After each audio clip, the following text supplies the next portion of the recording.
If you're looking for homeschool sanity, welcome. I'm Dr. Melanie Wilson, Christian psychologist turned homeschool mom and curriculum author. But I was once so disorganized, I thought I had to quit homeschooling and stop having kids. Now, by the grace of God, I have 6 homeschool graduates.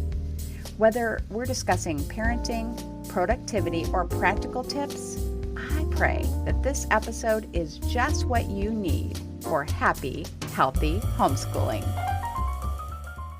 Hey homeschoolers, does your child struggle with self-control? Judging by the response to my session on self-control at the Great Homeschool Conventions, I'm going to guess that the answer for many is yes. Self-control is an overarching concept that includes emotion management and control of what we say and do. It means that our child can say no to their desires that can have immediate or long-term negative consequences, especially when in challenging situations. Parents who want to talk to me about their child's self-control are often concerned with how their child's words or actions create sibling conflict, or they're concerned about their child spending a lot of time in rewarding activities like gaming in lieu of doing chores or studying. These same parents admit that they too are struggling with some aspects of self-control. I have been there with both children's struggles and my own. In this episode, I want to spend time discussing why your child might be struggling and some solutions based on those root causes.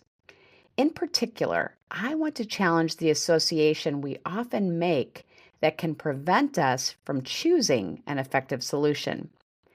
Before we dive in, though, I am happy to announce the release of the second level of Training Aliens, the story-based curriculum I created to help parents like you teach self-control and other vital social and emotional skills. For a limited time, you'll save 20% on either level of the curriculum designed for K through 8th graders. Level 2 has the alien siblings returning to space camp, learning how to turn acquaintances into friends, how to deal with worry, how to respond to someone who's teasing them, how to help someone who's grieving, and 12 more intermediate skills. As with Level 1, the curriculum includes a 5-minute story about the alien struggling with a skill and 2 choices for dealing with it that are common but ineffective. The training manual includes discussion questions, dramatizations, games, and STEM activities, in addition to the course where I am teaching the skill in a short, engaging video. As before, you need just 1 copy for your family or co-op group. Sarah had this to say about Level 1. I cannot recommend Training Aliens enough. Managing emotions is tough, but Melanie makes it super fun and engaging for the kids. We are using this curriculum with a group of friends, doing 1 lesson a week. We chose to do the faith-based book. The kids have loved acting out the Bible passages, movement activities, and the show and tell. I've seen super shy kids coming out of their shell, some being more mindful of others, and overall have seen so much growth this year. It is great for families, but even more fun with friends.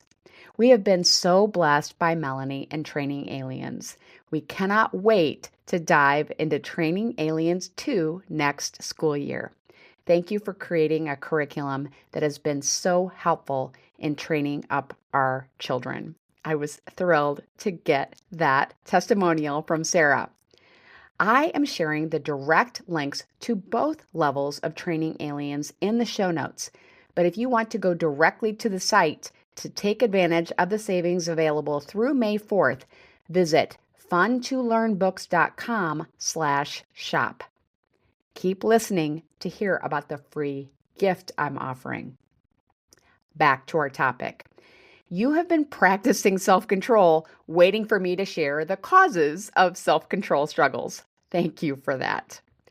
The first cause we will discuss is spiritual, because that's what we as Christian homeschoolers often default to. Galatians lists self control as one fruit of the Spirit. So if our child isn't demonstrating self control, we may wonder if they have the Holy Spirit. Even more commonly, though, we wonder if our child just lacks character. Perhaps they just aren't trying hard enough. My first response to this way of thinking, which I have also had, is that God gives musical and artistic talents to his people too. Yet those talents take time and practice to develop into usable skills. Self control is like that. Younger children will exercise less self control, and this immaturity is not related to their character. They will develop more self control as they grow and practice. If, however, you see other areas in which your child is lacking character, like not being kind, you have more reason to believe that poor self control is a spiritual issue. Spiritual training is a lifelong endeavor, so it doesn't hurt to continue to provide it for self control struggles. Spiritual training includes discipline, which the Bible says produces a harvest of righteousness. Firm and loving discipline teaches children struggling with self control the consequences of poor choices. Ignoring lack of respect or disobedience can prolong the struggle. Along with giving consequences, expressing our belief in our children's ability to develop their self control is most likely to help our child. Let's say you told your child to turn off the screen and put his laundry away. When you come back, he's still on the screen and the laundry is where you left it. You can calmly remind him of the assignment and ask for the device that you'll be keeping for a while. You can then say, I know you'll make a better choice next time. You might even recognize the difficulty in saying no to yourself when you'd prefer not to do a chore. You could then discuss some strategies for getting work done quickly and more enjoyably. Listening to music or using a timer come to mind. Sometimes self-control does have a spiritual cause, but many times it is physical. Children that have neurodevelopmental issues that affect the prefrontal cortex will have more difficulty with self-control. My autistic adult nephew was texting me late at night. When I asked him not to, it was like I had pushed the more button. He began texting me late at night even more often while apologizing for doing so. I just muted notifications for his texts and learned that ignoring the behavior worked better with him. Children with ADHD can also have difficulty with impulse control, likely because they think and move so quickly that they haven't considered the consequences before acting. Self-control is more challenging for all our kids when they're tired or overstimulated. Self-control requires energy, and kids are easily tempted when they don't have a good night's sleep. Stress from illness, change, or conflict also drains kids' energy. When our kids have a physical basis for poor self-control, it makes sense to tailor our response to the individual child. We have to experiment to see what works best. While some children thrive on an early bedtime, for example, others have more self-control when allowed to sleep late. Allowing a child who's been ill or stressed more downtime also makes sense. Movement and some form of physical exercise are excellent strategies for promoting self-control for most children. Children with ADHD do well with movement interspersed throughout the day. Adequate exercise can also help children sleep more soundly at night. When a child has a physical basis for self-control struggles, we want to remove temptations as much as possible. A tired child who has a screen in their room at night is probably going to choose it over sleep, for example. Having a child work in a quiet space alone for a short period can help, as can using headphones or a screen to limit visual distractions. A child can have both spiritual and physical sources of self control struggles, but most children have mental sources. Some research suggests that self control works like a muscle that can be fatigued. In other words, if our children have to exercise self control on tasks earlier in the day, there will be less strength available for later tasks. I don't go to the gym on days that I play tennis. I don't want to wear my body out so that I'm not tired that evening. That just makes sense. But many of us as parents are wearing our kids out mentally or not noticing that they're being worn out by a variety of tasks and situations throughout the day. Some of the most common mental situations that wear out children's self control are sitting still, being quiet, and obeying.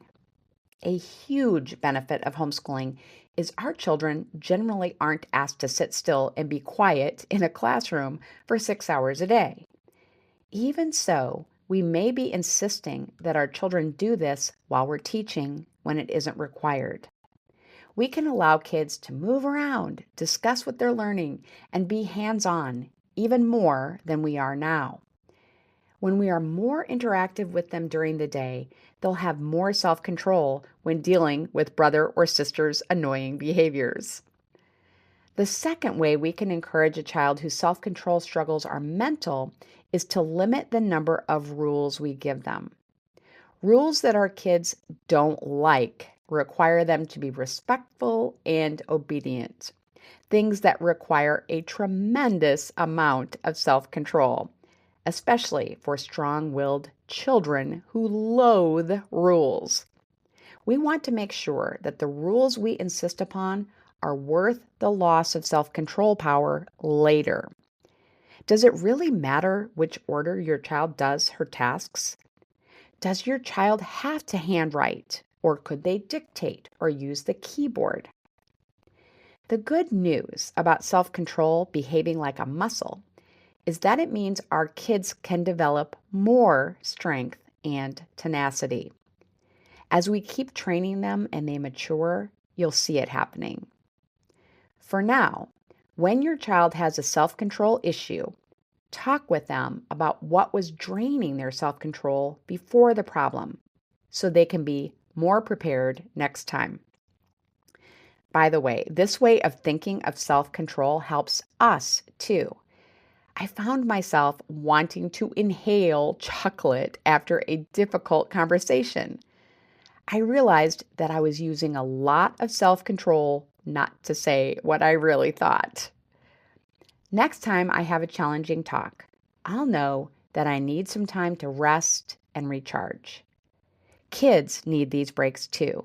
Time to rest, move, be loud, and enjoy playing. After a break, they'll be better prepared for the next challenge. If you want to begin training your children to grow in self-control now, I have a treat for you. Almost as good as chocolate. I am giving you the self-control lesson from Level 2 of Training Aliens for free. To request it, visit funtolearnbooks.com/TA2, that's the number 2, or visit the show notes page at homeschoolsanity.com/self-control, no hyphen. Whether your children have spiritual, physical, or mental roots for their self-control struggles, I know they will get stronger as they complete the lesson and benefit from your example. And if you don't feel that you've been the best example lately, the good news is that God gives us strength for our weakness. He certainly has for me. Have a happy homeschool week. Thanks so much for listening to the podcast. I hope something you heard was encouraging. If you have a personal question to follow up, don't hesitate to message me. I'm at Homeschool Sanity on social media. Be sure to check my free resource page at homeschoolsanity.com/resource and find Sanity Saving Curriculum at funtolearnbooks.com. This has been a production of the Ultimate Homeschool Radio Network.